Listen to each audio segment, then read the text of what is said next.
Not only are fans walking away from Marvel, but the talent that makes the movies are walking away also.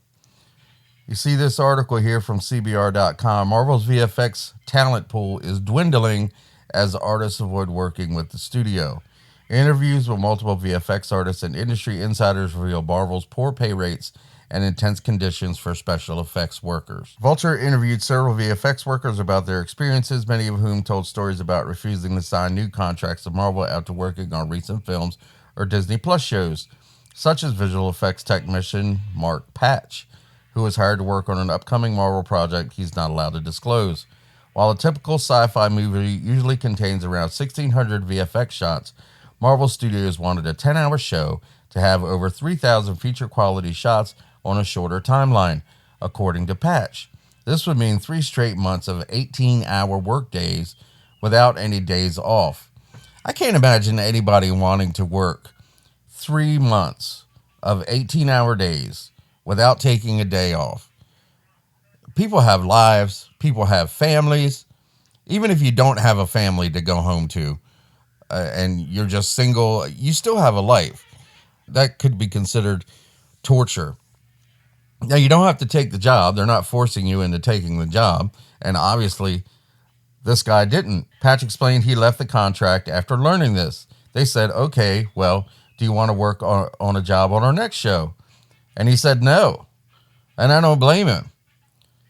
Now, 10 years ago, I can't imagine anybody wanting to turn down a Marvel project. As far as VFX artists, actors, producers, directors, no one would ever want to turn down a Marvel project because 10 years ago, they were just basically printing money. But now that the movies have gotten worse, the shows have gotten worse, people take a look at it and they don't want to be involved in it. If you look at the movies such as Iron Man 2, the VFX, I mean, it was years ago, so the technology hadn't evolved. It was good technology, don't get me wrong, but we have even better technology. I mean, the technology evolves year to year.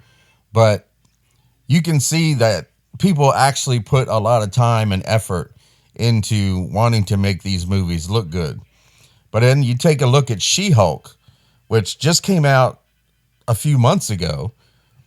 You can see that the special effects are just terrible. The CGI is horrible. There's parts where She-Hulk is supposed to be staring at something, but her eye line is looking at something completely different. Her body doesn't match. Her hands would be huge compared to her body, even though she's She-Hulk and things are supposed to be huge.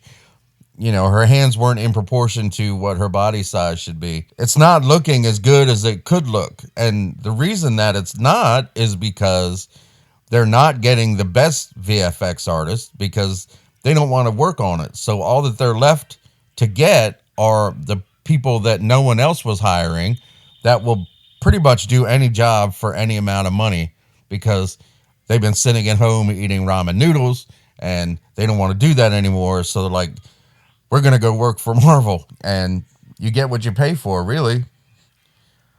On top of this, Marvel Studios often pays 20% below the industry standard. This eventually led to multiple VFX workers turning down Marvel projects after a Slack channel where workers shared their yearly salaries from different studios circulated among the industry.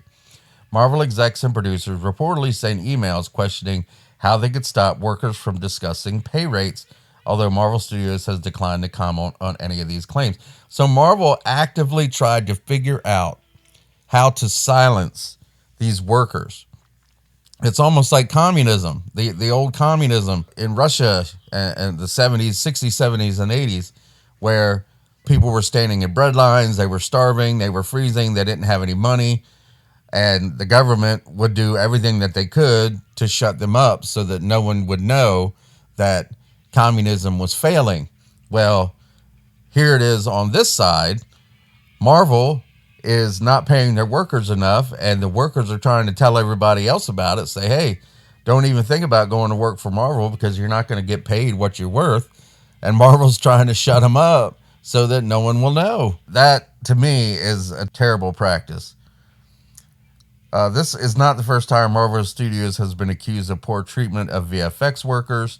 Last year, VFX artist, I'm not even going to try that name, made a public statement about his decision to leave the industry altogether after working on films like Guardians of the Galaxy and Spider-Man. Now, this guy just said he's quitting. He's not even going to be a special effects artist.